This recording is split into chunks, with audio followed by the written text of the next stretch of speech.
이사야 49장 1절 2절 말씀입니다.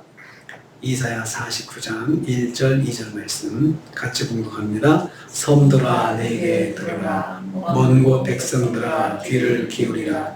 여호와께서 태에서부터 나를 부르셨고 어머니의 복중에서부터 내 이름을 기억하셨으며 내 입을 날카로운 칼같이 만드시고 나를 그의 손 그늘에 숨기시며 나를 갈고 닦은 화살로 만드사 그의 화살통에 감추시고. 아멘. 아멘. 오늘 말씀은 이제 분위기가 좀 바뀝니다. 여호와의 종의 노래로서 택한 백성을 구원하시는 하나님의 은혜에 대해서 말씀하는 것을 내용으로 하고 있습니다.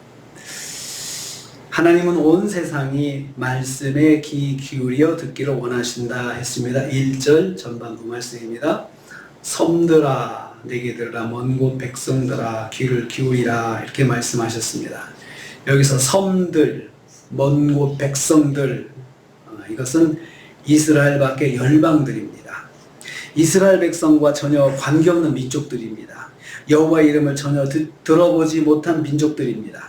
이스라엘이 생각하기에 하나님의 구원의 은총을 전혀 받을 수 없는 민족들입니다. 이들을 부르고 계십니다. 이들에게 명령으로 말씀하십니다. 내게 들으라, 귀를 기울이라고 하셨습니다. 이 귀를 기울인다, 타슈아부는 깊은 주의를 기울이다, 청종하다는 뜻입니다. 그러니까 하나님께 마음 깊이 주의해서 하나님 말씀을 듣고 그 다음에 청종하라, 순종하라는 뜻입니다. 정신 차리고 몸과 마음을 집중해서 들으라는 말씀입니다. 장차 메시아 시대를 바라보고 주시는 말씀입니다. 그러니까 지금 여기서 듣는 청중들은 사실은 지금 이스라엘 백성들, 바벨론 포로 생활하는 이스라엘 백성들이 쭉 말씀을 주셨거든요. 그러다가 이 바벨론 포로 생활을 하는 이스라엘 백성 주시다가 갑자기 섬들아, 먼 곳 백성들아, 이스라엘 백성이 아니잖아요. 그러니까 이 말씀은 대상이 누구냐라고 하면 온 세상인데 하나님 알지 못하는 백성들. 그러면 언제를 말할까? 장차 메시아가 오셔가지고 사역하실 그때의 백성들을, 사람들을 말씀하고 있습니다.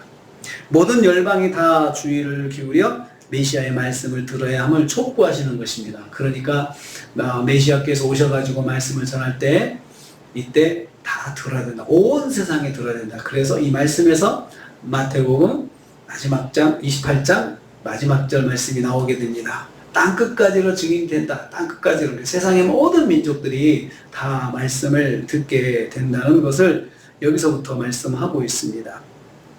장차 온 세상의 메시아를 통해서 구원의 말씀을 듣게 될 것입니다. 두 번째로 여호와께서 여호와의 종을 부르셨다고 하셨습니다. 1절 후반부입니다. 여호와께서 태에서부터 나를 부르셨고, 나가 바로 여호와의 종입니다. 앞에서 말씀한 여호와의 종, 또 내 어머니의 복중에서부터 내 이름을 기억하셨다라고 말씀했습니다. 여기서 부르셨다, 부르시다는 말은, 부르다는 말은 소명과 관련된 표현입니다. 그러니까 하나님께서 누구를 불러서 세우실 때 이때 이 표현을 씁니다. 태에서부터라는 표현은 하나님의 주권에 의한 절대적 선택과 인간의 이해를 뛰어넘는 하나님의 크신 섭리를 말합니다. 그러니까 사람들이 이해할 수 없는, 사람으로서는 상식으로는 이해할 수 없는 그런 하나님의 주권적 섭리를 말씀할 때 이 태에서부터 하나님께서 작정하셨다, 이런 표현들을 씁니다. 성경에서 예레미야 선지자에게 이런 표현이 사용되었습니다. 예레미야 1장 5절 말씀에 내가 너를 모태에 짓기 전에 너를 알았고 내가 배에서 나오기 전에 너를 성별하였고 너를 여러 나라의 선지자로 세웠다 라고 예레미야에게 말씀하실 때 이 표현이 사용되었습니다. 다시 말하면 종의 사명과 종의 소명이 그의 일부가 아니라 그의 삶 전체, 그리고 존재 자체가 사명과 소명을 위한 것임을 말씀합니다. 그러니까 그냥 단순히 어떤 일을 위해서 잠깐 부르시는 것이 아니고 그 사람 전체가, 그 사람의 일생 전체가 하나님의 부르심 가운데 있다라고 표현할 때 태에서부터 부르셨다, 이렇게 표현을 한다는 것입니다. 내 이름을 기억하셨다라고 했습니다. 내 이름을 기억하셨다고 했습니다. 이 말씀은 하나님과 여호와의 종의 관계가 독점적인 관계이고 특별한 관계임을 말씀하고 있습니다. 우리가 누구를 사람들 많은 중에서 이름을 딱 기억한다 그러면 특별한 관계에 있다는 걸 알 수 있죠. 아, 저분이 내 이름을 알고 있어 라고 하면은 뭔가 저분에게 내가 특별한 관계라는 그것을 말할 때 그렇게 이름을 기억한다, 이름을 부르셨다, 이렇게 사용하고 있습니다.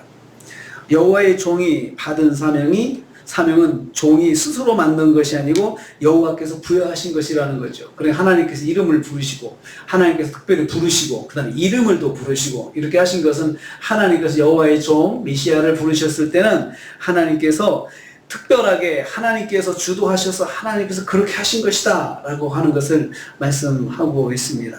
여호와께서 여호와의 종을 부르시고 독점적이고 특별한 관계로 이끌어 주신다는 말씀입니다. 세 번째로 2절 말씀입니다. 여호와께서 여호와의 종의 사역을 인도해 주실 것이라고 말씀했습니다.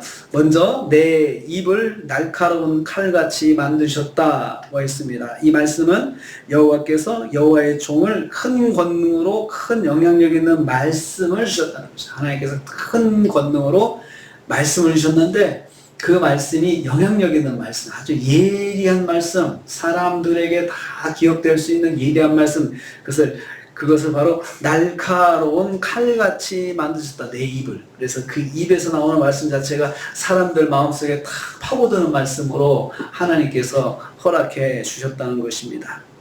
나를 그의 손 그늘에 숨기셨다고 했습니다. 이 말씀은 하나님께서 하나님의 때가 올 때까지 권능의 손으로 여호와의 종을 완전하게 보호하셨다는 것을 말씀합니다. 그러니까 말씀을 주셨는데 이제 말씀을 주셔가지고 능력 있는 말씀을 구비하게 하셨지만 한동안 숨기셨다.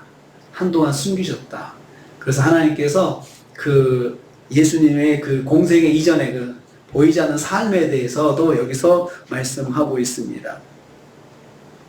하나님의 나를 그의 손 그늘에 숨기셨다고 하는 말씀이 바로 이런 말씀입니다. 나를 갈고 닦은 화살로 만드셨다. 아까는 말씀을 날카로운 칼 같은 말씀을 내 입에 주셨다 했는데 여기서는 또 나를 갈고 닦은 화살로 만드셨다. 이 말씀은 원수를 단칼에 제압하여서 당신의 백성을 구원할 능력의 말씀을 주셨다는 것입니다. 그러니까 화살로 그냥 한 방이면은 사람이 절명하잖아요. 그러니까 그런 능력의 말씀을 주셨다. 하나님께서 하나님의 백성 구원할 그 능력의 말씀을 주셨다는 것입니다. 그런데 여기서 또 한 가지요. 그의 화살통에 숨기셨다. 그런 능력 주셨지만 또 한동안은 하나님께 숨겨 놓으셨다는 거죠. 처음부터 태어나자마자 메시아가 세상에 오자마자 어떤 능력 있는 활동을 하게 하신 것이 아니고 한동안 감춰 놓으셨다는 거죠. 준비시키시면서 감춰 놓으셨다는 것입니다. 여호와께서 여호와의 종을 사용하시기 전까지 철저하게 보호해 주셨음을 의미합니다. 이를 통해서 여호와께서 여호와의 종을 준비시키시고 하나님의 때까지 보호해 주실 것을 말씀하고 있습니다. 그래서 예수 그리스도 메시아가 오셨을 때 공생의 이전의 모든 삶에 대해서는 철저하게 비밀입니다. 잘 알려지지 않습니다. 그때 하나님께서 메시아를 예수 그리스도를 준비시키시고 하는 그런 시간들을 갖게 하셨고 그 이전에는 사람들에게 알려지지 않게 하셨다는 것입니다. 여기서 지금 이 말씀이 예수님 오시기 전 약 700년 전의 말씀이에요. 700년 전의 말씀. 그러니까 지금 이스라엘 백성의 바벨론 포로에서 구원하시는 말씀하시다가 갑자기 여호와의 종 이야기로 나오면서 그리고 앞으로 이 백성들이 어제는 선포하고 다녀야 된다고 했죠. 하나님의 구원에 대해서. 하나님께서 이렇게 우리를 구원하셨다. 이것을 만방에 선포하고 다니라고 이스라엘 백성들이 주셨는데 이제는 섬들이 먼 곳에 있는 사람들이 하나님의 말씀, 구원의 말씀을 들을 때가 온다는 것입니다. 누구를 통해서?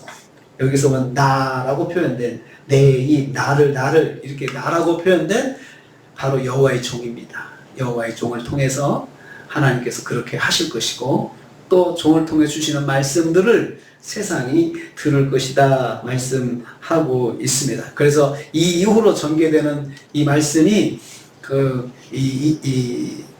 49장에 있는 말씀이 바로 여호와의 종 메시아를 통해서 어떤 말씀들이 전해질 것이고 그리고 어떤 반응이 세상에 올 것인가 라는 것을 발전적으로 말씀하고 있습니다.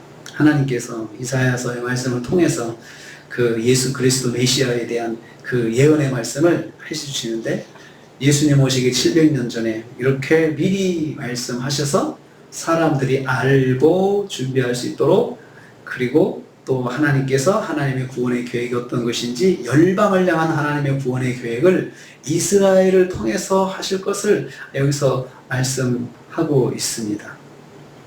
하나님은 계획하시는 분이십니다. 그리고 하나님은 인도하시는 분이십니다. 그리고 신실하게 하나님의 능력은 변함없이 어제나 오늘이나 변함없이 내일도 변함없이 하나님의 구원의 능력은 변함이 없습니다. 그리고 하나님께서 주신 선포하신 말씀 변함이 없습니다. 700년 전에 하셨던 이 말씀이 예수 그리스도를 통해서 이루어졌고 그리고 그 이후에 열방들이 복음을 듣게 되고 그리고 오늘 우리에게까지 이르게 된 것입니다. 우리 하나님은 예비하시는 하나님, 계획하시는 하나님, 그냥 갑자기 아무 생각도 없이 갑자기 일을 벌이시는 하나님이 아니십니다. 그러므로 우리가 오늘 하루 동안에 만나는 모든 일들은 하나님의 계획과 섭리 가운데 있고 거기에 하나님의 뜻이 있다는 것을 기억해야 합니다. 오늘 하루 사시면서 이렇게 하나님의 섭리 가운데 사는 하루가 되셔서 그 가운데 하나님의 뜻을 기억하고 하나님의 말씀 안에 승리하시는 저와 여러분 되시기를 주님의 이름으로 축복합니다. 주님 감사합니다.